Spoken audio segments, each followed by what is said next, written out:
ఓం శుక్లాం వరదనం విష్ణుం శశివర్ణం చతుర్భుజం ప్రసన్నవదనం ఛాయేత్ సర్వ విఘ్నోపశాంతయే. వాలి బలాన్ని గురించి సుగ్రీవుడు రామలక్ష్మణులతో చెప్తూ ఉన్నారు. ఇవి వింటుంటే లక్ష్మణుడికి నవ్వొస్తుంది, నవ్వు ఆపుకుంటున్నాడు. రాముని బలాన్ని తెలియక వాలి బలాన్ని ఎంతో గొప్పగా చెప్తున్నాడు. రామా, నేను ఇట్లా చెప్తున్నాను వేరుగా అనుకోవద్దు. ఇక్కడ 7 సాల వృక్షాలు వరుసగా ఉన్నాయి. సాల వృక్షం చాలా గట్టిగా ఉంటుంది, అది పచ్చి ఆకులతో ఉంది. వాలి ప్రతిరోజు సంధ్యావందనం అయిపోయిన తర్వాత ఇంటికి వెళ్ళి పాలు తాగి ఇక్కడికి వస్తూ ఉంటాడు. వచ్చి ఒక పెద్ద సాల వృక్షాన్ని చేతులతో పట్టుకొని కదుపుతాడు. కదిపేటప్పటికి దాని మీద ఆకులన్నీ కూడా రాలిపోయి మూడు వారిపోతుంది. అంత గట్టిగా కదపగల శక్తి వాలికి ఉంది. ఇప్పుడన్నా నువ్వు ఆలోచించుకో, వాలిని నువ్వు చంపగలవా లేదా? మళ్ళీ నువ్వు వాలి బలాన్ని గురించి నాకు చెప్పలేదని నింద నా మీద వేయకుండా నేను ముందే చెప్తున్నాను అన్నాడు. ఇవన్నీ వింటుంటే ఈ సుగ్రీవుడి మాటలు విని లక్ష్మణుడికి నవ్వు ఆగట్లేదు.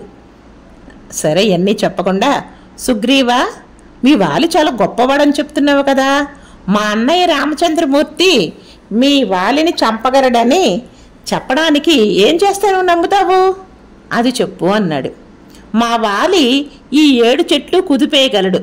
రాముడు అంత చెయ్యక్కర్లేదులే, ఒక బాణం పెట్టి ఒక సాల వృక్షాన్ని కొడితే చాలు, అప్పుడు నేను నమ్ముతాను అని సుగ్రీవుడు అన్నాడు. రాక్షసుడు దుందుబి శరీరాన్ని విసిరేస్తే మహర్షి ఆశ్రమంలో పడిందని చెప్పాను కదా, ఆ అస్థిపంజరం అక్కడే ఉంది. ఈ అస్థిపంజరాన్ని రాముడిని కాలుతో తన్నమనండి, అది ఎంత దూరంలో పడుతుందో, తలనగలడో లేడో, అప్పుడు నాకు నమ్మకం కుదురుద్ది. రాముడు వాలిని చంపగలడని నాకు నమ్మకం కుదురుద్ది. ఈ 2 పనులు చేయమని అడిగాడు. రాముడు తన కాలి బొటన వేలుతో ఆ అస్థిపంజరాన్ని తన్నితే అది 10 యోజనాల దూరం వెళ్ళి పడింది. అలా పడిన తర్వాత రాముడు సుగ్రీవుడి వంక చూశాడు. సుగ్రీవుడు ఏమంటున్నాడు? మా వాలి దీన్ని విసిరేసినప్పుడు అప్పుడే కదా దుందుబి రాక్షసుడు చనిపోయాడు, అంటే రక్త మాంసాలతోటి నిండి ఉంది కనుక అది చాలా బరువుగా ఉంది. ఇప్పుడు రక్త మాంసాలు ఏమీ లేవు, ఎండిపోయి అదే కళేబరంగానే అస్థిపంజరం కాస్త అయిపోయింది. కళేబరం కాస్త అస్థిపంజరంగా మారిపోయింది కనుక అస్థిపంజరం బరువు తక్కువగా ఉంటుంది కనుక విసిరేసావు అని అన్నాడు. సరే, సాల వృక్షాన్ని కొట్టమని అడుగుతున్నాను కదా, ఒక్క సాల వృక్షాన్ని అయినా కొట్టమనండి. ఒక్క సాల వృక్షమే చాలా బలంగా ఉంటుంది, దీన్ని కొట్టమనండి, అప్పుడు నేను నమ్ముతాను అన్నాడు.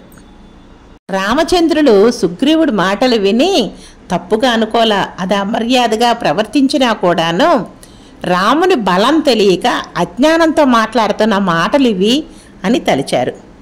రాముడు ఒక చేతో బాణాన్ని పట్టుకొని వింటి నారికి సంధించి గురి చూసి ఆ 7 సాల వృక్షాలు దిక్కుగా విడిచిపెట్టాడు.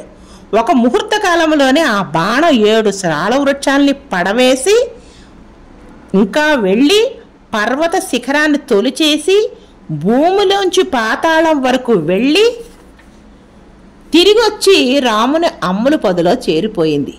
దీనిని సుగ్రీవుడు చూశాడు. రాముని శక్తి ఏమిటో తెలుసుకున్నాడు. వెంటనే రామచంద్రమూర్తి పాదాలకు తన శిరస్సును తగిలేటట్లుగా నమస్కారం చేసి సాష్టాంగ నమస్కారం చేశారు. ఇది చెప్తుంటే మనకి ఎలా అనిపిస్తుంది? ఒక బంతిగాని మనం కొట్టామని అనుకోండి, అది కొట్టుకొని ఏం చేస్తుంది? తిరిగి మన వైపుకి వస్తుంది. అట్లాగే రాముడేసిన బాణం 7 సాల వృక్షాల్ని ఛేదించి పర్వత శిఖరాలకి తగిలి తిరిగి వెనక్కొచ్చి మళ్ళీ అమ్ముల పొదిలో చేరింది.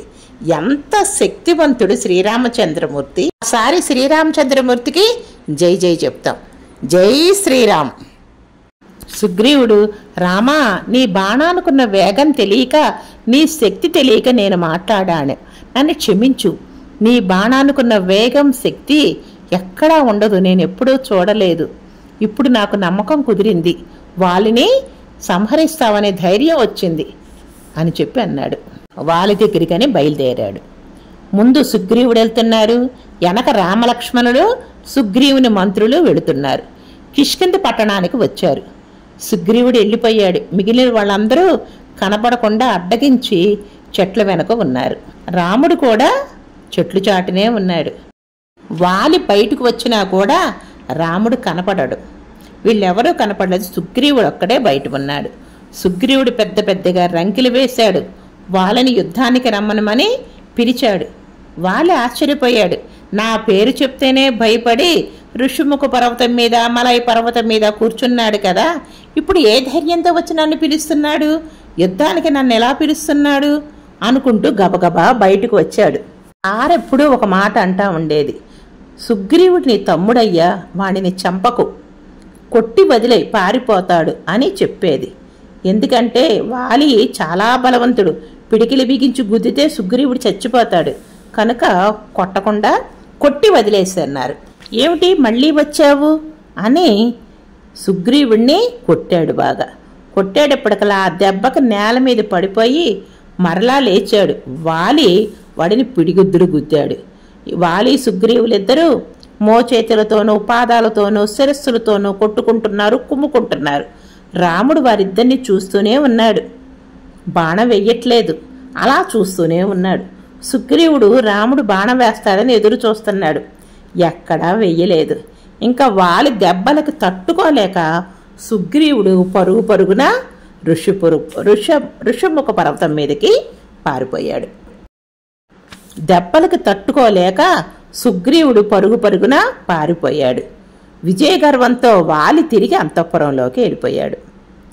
దెబ్బలు తిన్న సుగ్రీవుడు నెత్తురు ఓడుతున్న శరీరంతో ఏడుస్తూ కూర్చున్నాడు. లక్ష్మణుడు రాముడు వచ్చాడు.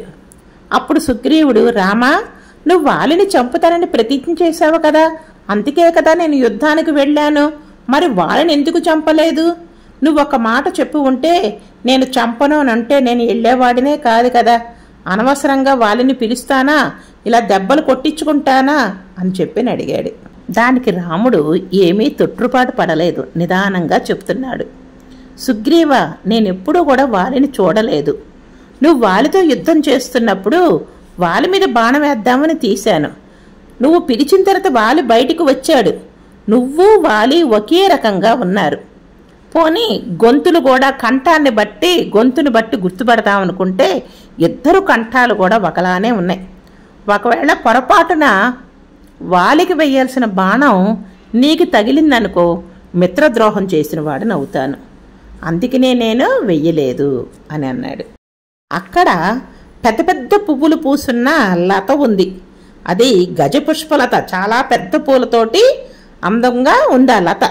లక్ష్మణ, అక్కడ గజపుష్పలత ఒకటి పాకుతుంది కదా, ఆ పూలది, ఆ లతని పూలతో సహా తీసుకురా అని అన్నాడు. అని సుగ్రీవుడి మెడలో ఆ పూలమాలను వేయి. ఇప్పుడు నువ్వు యుద్ధం చేస్తే వాలి ఎవరో సుగ్రీవుడెవరో నేను గుర్తుపట్టగలుగుతాను. మాల ఉన్నది సుగ్రీవుడు, మాల లేనివాడు వాలి అని తెలుస్తుంది. ఇప్పుడు నేను వాలిని చెప్పగలను అని చెప్పాడు. రేపటి అధ్యాయంలో వాలి మరణం గురించి తెలుసుకుందాం. జై శ్రీరామ్.